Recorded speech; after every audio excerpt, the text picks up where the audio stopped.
So first up, I'd like to welcome to the stage our first speaker, Amanda Armstrong.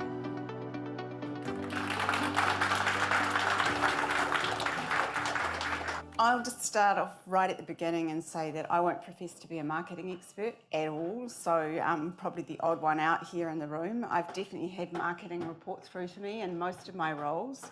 And in fact, it was about 20 years ago and I was leading sales for the organisation that I was working with at the time. And they decided to bring marketing under me to get better alignment.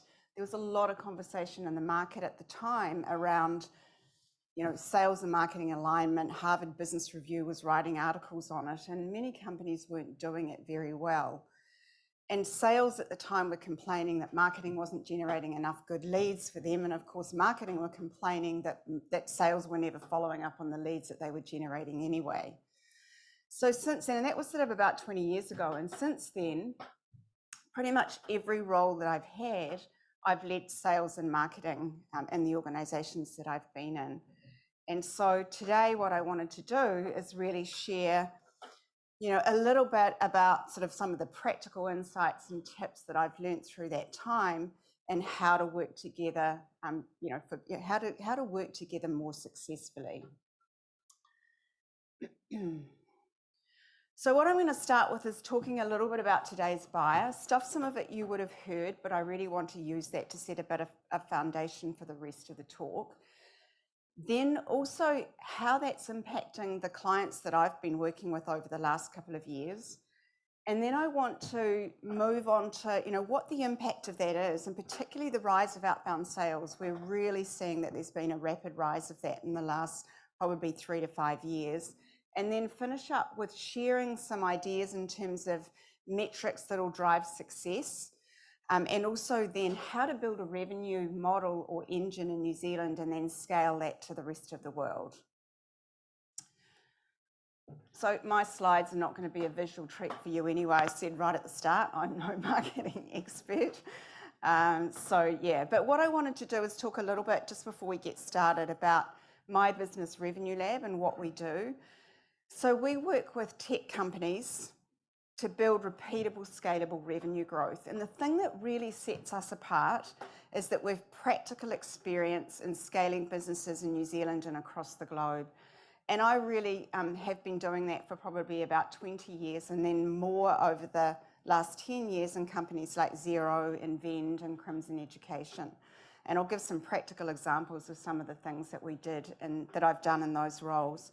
At the bottom of the slide, you'll see that these are just some of the companies that I've been working with over the last couple of years, or the business that I'm in has been working with over the last couple of years.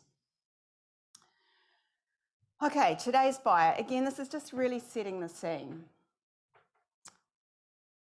So the first thing is that buyer behaviour is changing all of the time. You only have to look at the last couple of years and what a global pandemic has done in terms of our own buying behaviour as a consumer, but also those of our customers. But even before the global pandemic, back in about 2018, I think it was, I was running a session with all of the country managers at Crimson Education. There's about 24 of those from countries all around the world. And I asked, could anyone in the room put their hand up if they can give me an example of where their buying behaviour has changed over the last couple of years? And pretty much every one of those 24 put their hand up. It was interesting. We went around the room and actually talked about what some of those things were, but there's no doubt about it. Consumer behaviour, buyer behaviour changes all of the time, and it's our job in sales and marketing to really keep abreast of that. Most buyers avoid salespeople if they possibly can, right? I've been in sales all my life. I sort of, have a bit of a laugh about it, but it's true. They'll avoid salespeople if they possibly can. And now in terms of, buyer behaviour, what we're seeing is that they're not really entering the sales process until about, as much as 80 or 90% of the way through. So all of that buying behaviour is done and we don't even know that they're doing it. And this has led to the rise of what some of you will have already heard about, the dark funnel or the dark social funnel. And this is where B2B buyers are discovering and evaluating products and services in places that we can't even track anymore.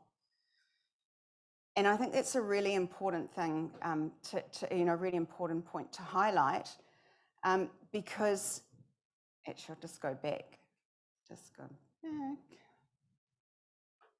Okay, this point here is a really important point to highlight because people are using things like social media, obviously, competitor sites, review sites. Most of their buying is done in places like that we don't even know, as I said. But then the other thing we're seeing is the rise of communities that people are a part of. Like, I'm co-chapter head of Pavilion in New Zealand, and this is a global group that started out for sales and marketing professionals, and it was about career development for those professionals. And I think Heather's a part of Pavilion, and Christelle as well is part of Pavilion as well. And so that's the first place that I go to actually ask. If I'm looking at tech for a customer or I'm wanting to find out about a podcast, I'll go to that community to ask for recommendations. So what we're seeing is that B2B buyers are trusting their peers beyond anything else. So downloading a white paper and thinking this means they're in buying mode is completely outdated. Most of the time that I'm downloading a white paper is because I'm either looking for a little bit of, like my professional development, or it might be that I'm looking at a competitor's site. It certainly doesn't mean to say that I'm looking to buy the product or service that I've downloaded the white paper's website from. And then the other thing is a lot of conversation about at the moment is this whole book a demo on a website, and is that actually the right thing to be doing that early in the sales process? And actually there's a lot of school of thought that buyers are coming in and they really want to just jump into the product. They want to get a feel for what the product can do for them. And actually book a demo is not the right thing. And that's why we've seen that real rise of product-led growth over the last couple of years. So, which leads me to my next point, is that sales processes are just not buyer-oriented. Many of the earlier stage companies that I've worked with are still trying to be all things to all people. And what I'm seeing is that I'm going into those organizations and the sales team are following up on every single lead, and regardless of whether it fits into their ideal customer or not. And even though, marketing, or even though the business may have reasonably clearly communicated their ideal customer, or ICP, I'll call it, sales are still following up on every lead, and their processes and people are not following that or supporting it. The other thing that I'm observing is that the value proposition is just not communicated clearly enough. And then they're unable, and this is particularly sales, actually the value proposition is often not communicated clearly enough from the website all the way through to the conversations that salespeople are having. And they're unable to translate those features into tangible value or highlight competitive advantage, particularly the competitive advantage. What is it that sets you, apart from your competitors? What is it that makes you different, and why you're a compelling proposition for your customers? This is obviously an area that marketing can really, really help support sales in, and that's to really help them be clear on what does that ideal customer look like? What are the personas that fall from that, even if there's only two or three to start with? And then what are some examples of target accounts that sales can go after? And that is particularly important in an outbound world. And obviously this is kind of where product marketing can play a big part. I term this as nailing your niche. And again, it seems to be over the last couple of years, I've been working with these businesses that are scaling up and entering into other countries. And I've talked to the CEO or the people that I've been working with around, you've got to focus, you've got to get back to really focus on the part of the market that you can win, that you have competitive advantage. For those of you who read it's a pretty old book these days, but Good to Great by Jim Collins, he talks about it as the hedgehog concept. What is it that you're best in the world at? And how do you articulate that? And are you going after the market that you really have that head-child concept or that, that unique advantage. And so, and because they only have so many, like, particularly in the scale-up, time, you're coming out of startup, you're really starting to scale up, maybe entering a few countries, you've only got limited amount of money to spend on sales and marketing. And you need to make sure that every ounce of, every dollar, every ounce of effort goes into winning a customer in a space that you can win it in. Because again, going back to my earlier example of their sales are following up on every lead, that costs, that costs the business money. That's actually just, it's a very, very costly thing to be doing. So what I'm seeing is that sales processes are just not aligned to the buyer at all. And I just want to give an example of a client that I've just actually finished a couple of projects with. Their sales team is in Toronto. They have selling into North America predominantly. And they had a sales process, all, set out, and they had that built into Salesforce, their technology. But when we got in there and started, kind of uncovering the types of clients that they were trying to sell to, they had a big, probably worth adding that they had a big problem around conversion from the demo. So we got in there and had a good look at their business and then identified that they were actually, the salespeople were selling to most often the CRO or CFO if they didn't have a CRO or CMO. But yet they were only managing to get access to RevOps or Sales Ops. So what we did with them is that we really went right back to the basics and mapped out their buyer journey and then realigned their sales process to that. And what happened is that we had to add in a couple of stages because they weren't considering the fact that there were multiple buyers involved in the process and they were still trying to take much more of a high volume transaction type approach to the business.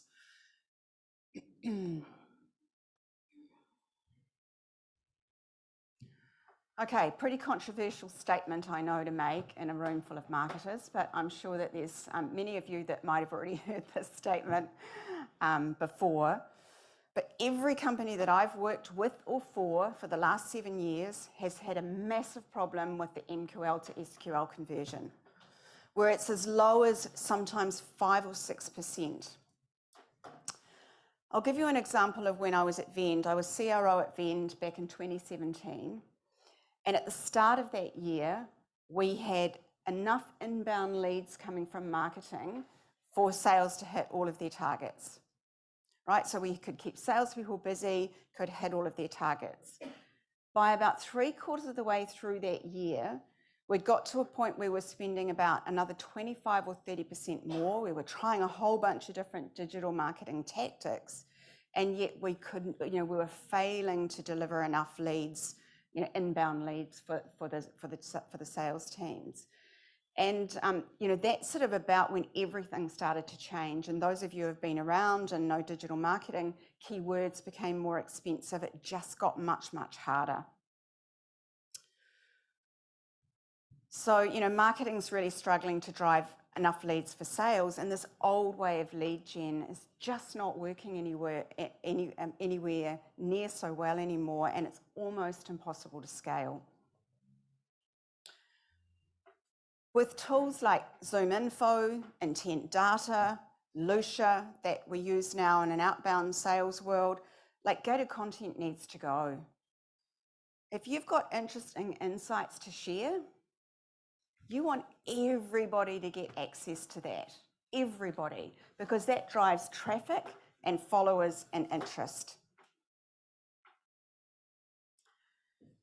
My nirvana is to drive high intent website leads. Does anyone know in the room what a high intent website lead is? Can you maybe, what's a high intent website lead from your point of view?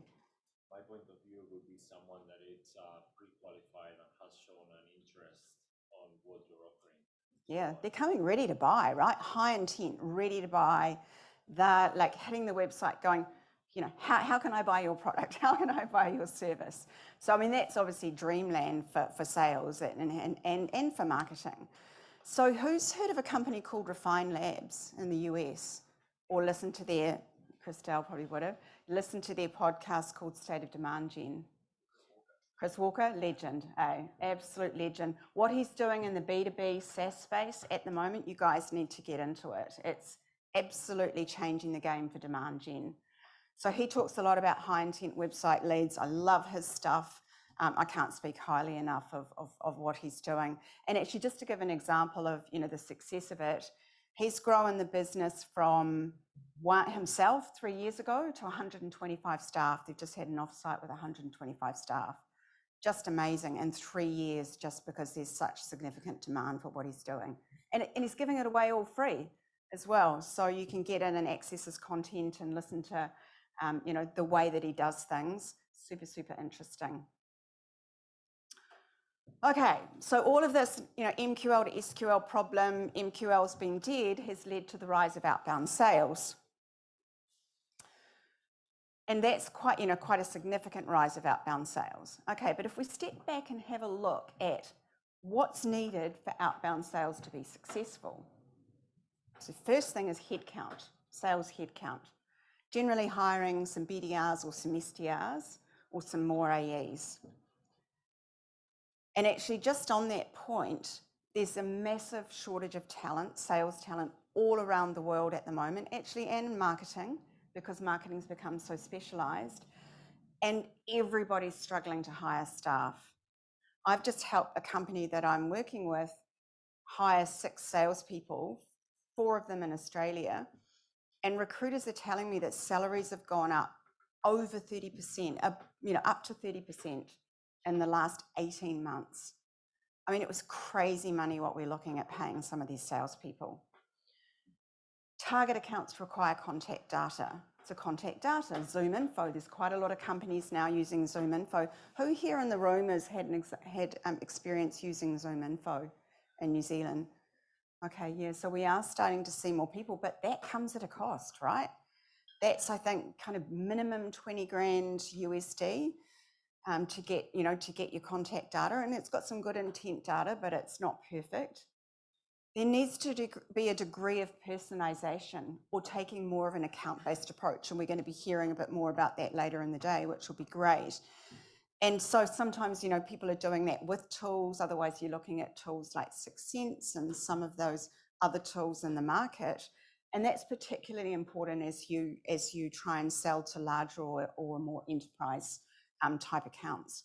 So outbound is costly. It is really costly to do. And so if you look at the CAC or the cost of acquisition of a customer through outbound, it's going to be costing the company a lot more.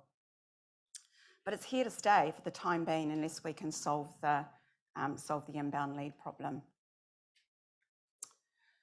How can marketing help with this? Well, so first of all, my view is that marketing's certainly not there to serve sales, right? That old world is gone.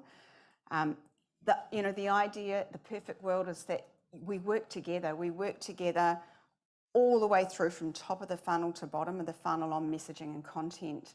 And even if you look at some of the outbound tools like Outreach and Gravity Lab, who I'm a part of, they have, we're an outreach partner in New Zealand, so I've got pretty familiar with that, but also tools like SalesLoft, any of those outbound tools.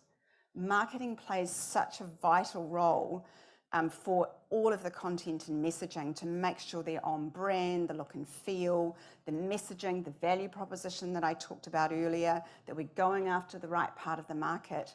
It's so important to get that right and be successful that we're working together on it. Which leads me to a couple of big questions that I have. So the first one is that, should the SDR or BDR, just so that you know my terminology, generally SDRs, in my experience, follow up an inbound lead, and that BDRs much more of that kind of cold outbound. But there's no rule around it. That's just typically my experience. Should SDRs sit in marketing or sales? I just want to get a bit of a poll in the room here. Whose company do the BDRs or the SDRs sit in marketing? Can I see a show of hands? 1. Who's sit in sales? Yeah, so the predominant is sales. And, you know, being, I guess, coming from a sales career and that kind of being my, you know, more my area of expertise than marketing, I've definitely always thought, no doubt about it, you know, SDRs, BDRs should be sitting in sales. They're a sales role. They need to be in under me. That's where they need to be. But in actual fact, I've had a bit of a change of thought of this over the last year. And what we're seeing is that, particularly globally, more and more companies are putting their SDRs in under marketing so that they can work really closely together around some of the stuff with messaging. So I'm not saying there's, you know, a right or wrong, but we are seeing a trend and they're moving back to marketing. So if MQLs are dead, what's the measure? So rather than, you know, vanity metrics, which everybody's talking about, Justin stole my question before. I was going to ask, you know, who in the room's bonus here depends on hitting a revenue target? Can I just see that show of hands again? Because I sort of couldn't quite see clearly.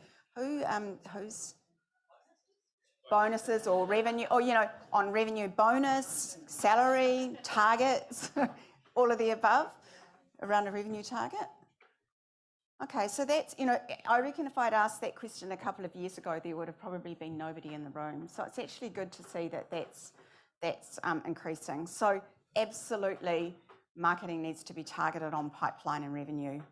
You know, and I guess this is my view, but to be successful, you know, we need to be partnering with sales to really increase pipeline velocity, and that's working from the top of funnel all the way down through to the bottom of the funnel. Working together. You know, now with data, we can see the effect of everything that we do. And like today, it's so tactical. You've got to really get in and experiment and try a lot of things and switch off the things that aren't working and double down on the things that aren't. Who has regular sales and marketing meetings, or SMarketing meetings as they're called? Okay, that's awesome. Who has them like around about once a month? Like is like once a month, more often than once a month? Okay, even better. I was going to say, look, once a month bare minimum, but yeah, if you're having those fortnightly or weekly, that's fantastic. That's a great way to build trust and rapport and to sit down and collaborate and go, what's working? You know, what's not working? What do we need to tweak? What do we need to change? How's that copy landing? It's so important you're doing that. And actually getting the sales team involved, not just the sales leaders, but getting the people at the coalface as part of those meetings as well. So ideally, you know, your KPIs are middle to the bottom of funnel KPIs. So, okay, I'm going to ask a slightly different question. So who at the moment holds a KPI that they would say was a middle to bottom of funnel KPI? You just raise your hands up. Okay, so there's a few. I wouldn't say quarter of the room, but progress. So what I would recommend is that if you're not holding a middle to the bottom of funnel KPIs, start with something like meetings booked. That might be demo booked, it might be a meeting booked for an SDR, but something that involves getting it into the pipeline and not just meaning opportunity pipelines. So those of you who are familiar with Salesforce will understand that. And then once you've got that nailed, then if you can move on to pipeline that gets to a stage where it'll convert at least 25%.